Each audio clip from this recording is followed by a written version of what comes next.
Hello दोस्तों, मैं हूं श्रुति। आज मैं आपके लिए लेके आई हूं प्रिंसेस एजेंट का एपिसोड नंबर 31 और 32 इन हिंदी। उससे पहले आपसे रिक्वेस्ट है कि अगर आपने मेरे चैनल को सब्सक्राइब नहीं किया है तो प्लीज़ मेरे चैनल को सब्सक्राइब कर लीजिए। तो चलिए अब हम शुरू करते हैं। एपिसोड की शुरुआत में दिखाते हैं कि शायंग और ये महाराज से मिलने उनके महल पहुंचते हैं। शायंग महाराज का बेटा होता है और महाराज उन दोनों की तारीफ करते हैं क्योंकि वो युद्ध में जीत कर आए होते हैं। ये से खुश हो महाराज उसे क्योंकि सेना का डिप्टी कमांडर बना देते हैं जो कि शियांग के अंडर काम करेगा। तभी वहाँ यानशन पहुंचता है और महाराज को प्रणाम करता है। प्रणाम करते हुए वो कहता है कि दोषी यानशन आपको प्रणाम करता है और आपके कुशल भविष्य की मनोकामना करता है। महाराज उसे कहते हैं कि तुम्हें और येले कोर्टयार्ड में बंद हुए 2 साल हो गए हैं और तीसरा साल जल्दी ही खत्म हो जाएगा। तुम्हारे स्वभाव में लगता है अब बहुत ज़्यादा चेंज हो गया है। तुम्हारा गुस्सा भी अब शांत हो गया है, इसलिए मैं तुम्हें शेंगेन में घूमने फिरने की आज़ादी देता हूँ। यानशन कहता है कि महाराज, मैं समझ चुका हूँ कि जो भी आपने किया था वो किसी न किसी कारणवश ही किया होगा और मुझे इस बात का कोई अफसोस नहीं है।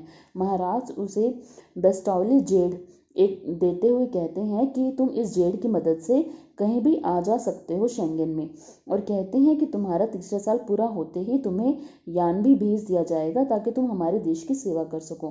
फिर वो कहते हैं कि मैं तुम लोगों को बताने चाह रहा था कि कुछ दिन में रोरियन के लोग यहाँ आएंगे और हमारे फंक्शन में शामिल होंगे, तब वहाँ शिकारबाजी होगी, इसलिए मुझे मेरी सिक्योरिटी की चिंता है। श्यांग महाराज को ये को अपना गार्ड नियुक्त करने के लिए कहते हैं उस फंक्शन में। महाराज के पूछने पर ये तैयार हो जाता है। यानशन महाराज की बातों को एक मौके की तरह ले रहा होता है। इधर शियांग, यानशन और ये बाहर आते हैं और यानशन शियांग का शुक्रिया अदा करते हुए कहता है कि शियांग ने काफ़ी बार युद्ध में यानशन के पिता की मदद की थी। शियांग यानशन से कहता है कि उसे अच्छा लगा कि उसके पिता ने उसे माफ़ कर दिया है। तभी एक सैनिक उसे आकर बताता है कि इंपीरियल म्यूजियम में आग लग गई है और जनरल जाओ ने क्योंकि और कैफिंग सेना को बुलाया है, पर आग इतनी ज़्यादा है कि बुझना मुश्किल है। मिनिस्ट्री के लोगों ने युआन हे को पकड़ लिया है क्योंकि हे ही उस टाइम इंपीरियल म्यूजियम की रक्षा के लिए तैनात था। शांग बहुत हैरान होता है। ये को यानशन पर शक होता है पर वो कुछ नहीं कहता है। महाराज शियांग को बुलाते हैं। शियांग के जाने के बाद ये यानशन से पूछता है कि क्या तुम ठीक हो, क्या जिंगशालो ठीक है। यानशन कहता है कि जनरल ये, हाँ यहाँ सब कुछ ठीक है। इधर महाराज शियांग को बुलाकर कहते हैं कि मुझे तुम पर गर्व है। वैसे तो जो भी व्यक्ति सेना को संभालता है मुझे उस पर शक होता है, पर तुम मेरे बेटे हो, मुझे तुम पर गर्व है और तुम मेरे बाकी सभी बेटों में से सबसे ज़्यादा काबिल हो। इधर यानशन और ये एक जगह पर बैठते हैं और ये यानशन से माफ़ी मांगता है कि वो उसकी कोई मदद नहीं कर पाया।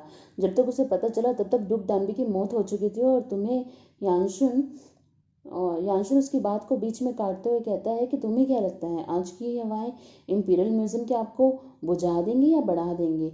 फिर ये से कहता है कि तुम्हें झूठी हमदर्दी दिखाने की कोई ज़रूरत नहीं है, तुम भी जिफेंग और यूए की तरह मुझसे पेश आ सकते हो।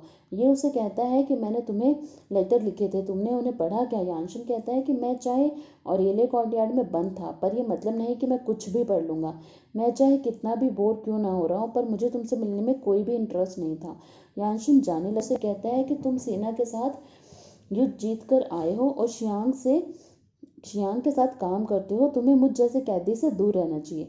तभी ये यानशन से पूछता है कि जिंग शैलो यानी जिंजर जिंदा है ना और तुम्हारे साथ है ना। यानशन उसे टोंट मारते हुए कहता है कि क्यों, क्या तुम उसे दोबारा मारना चाहते हो।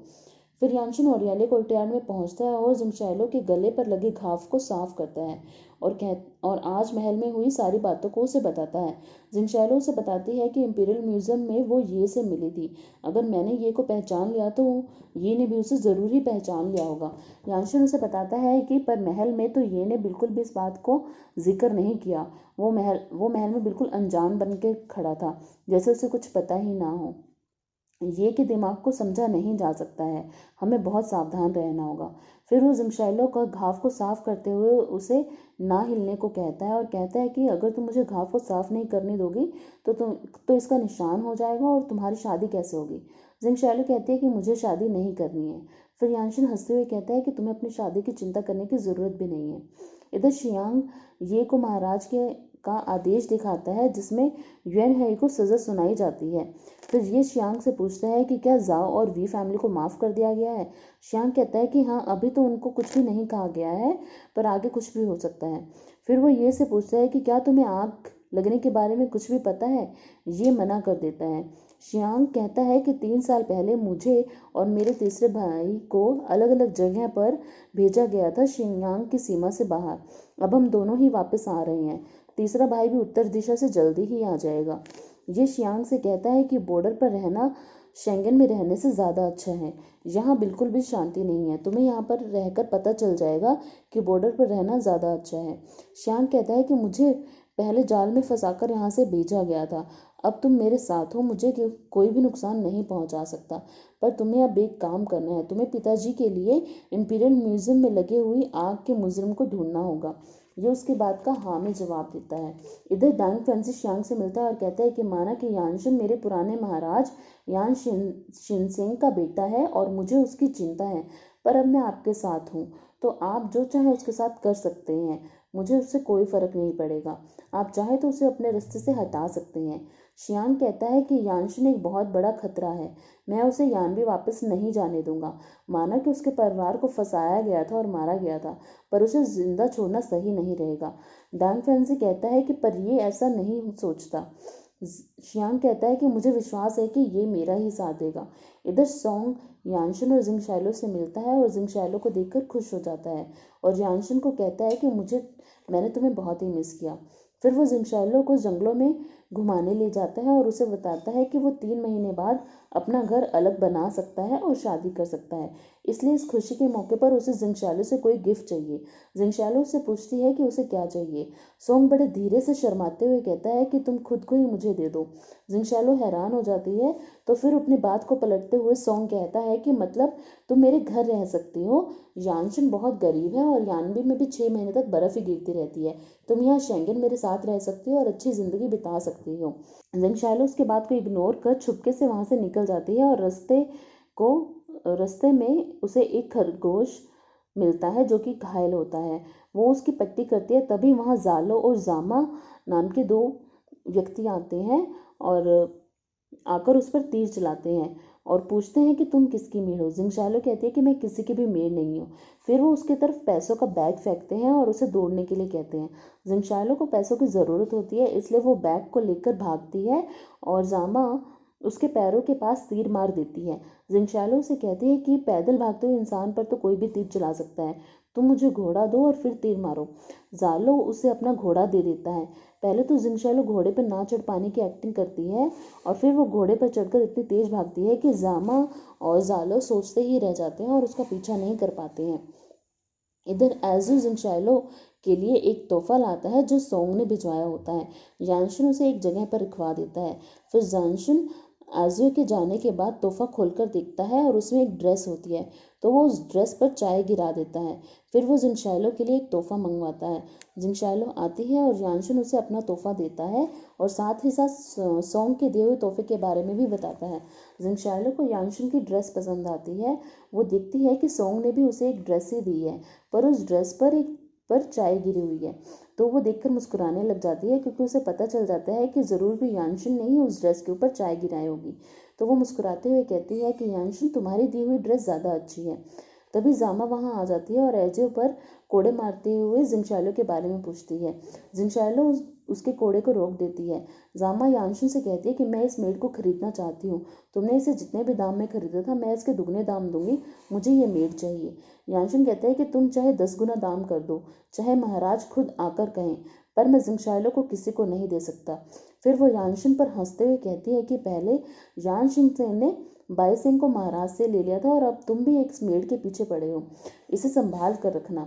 जिंगशैलो यानशिन को रात के फंक्शन के लिए तैयार करती है और यानशिन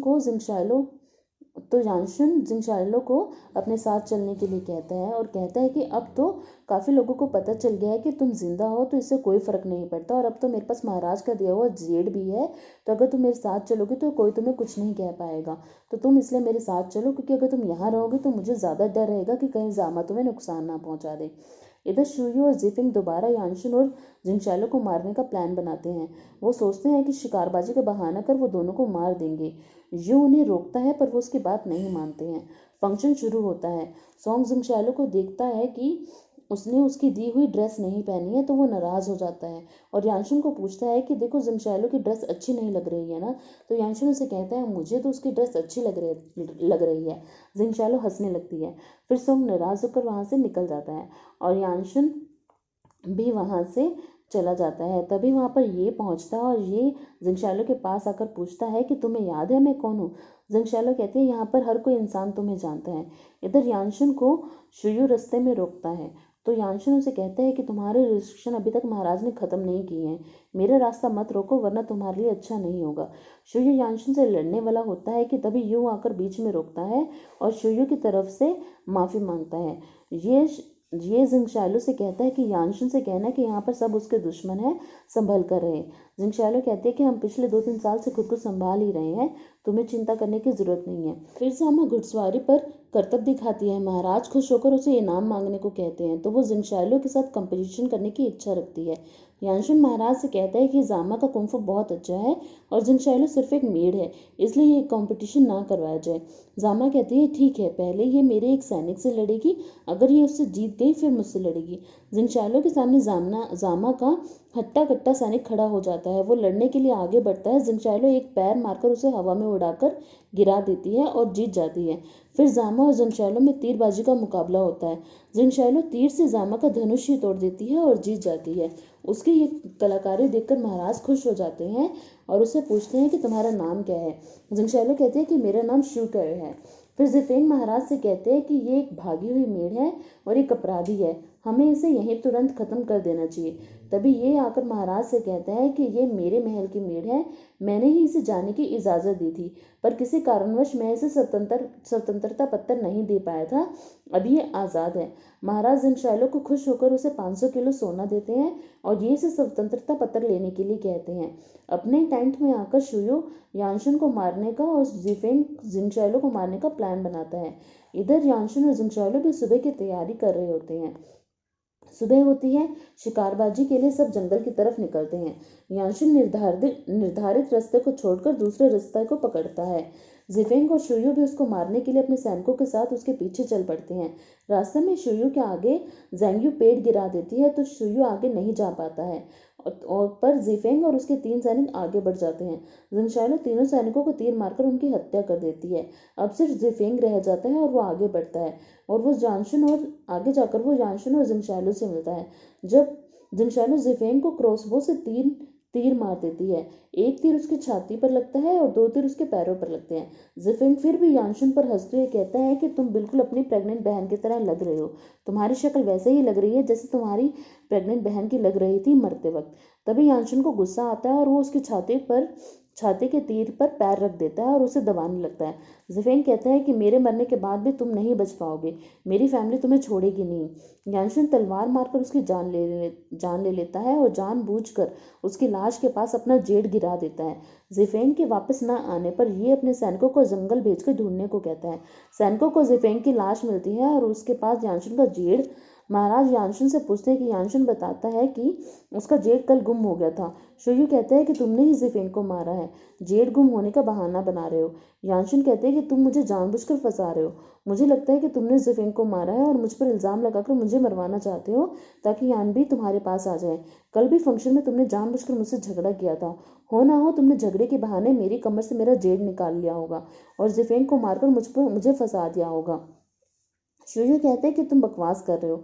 सोंग महाराज को शुयू और यानशन के झगड़े के बारे में बताता है।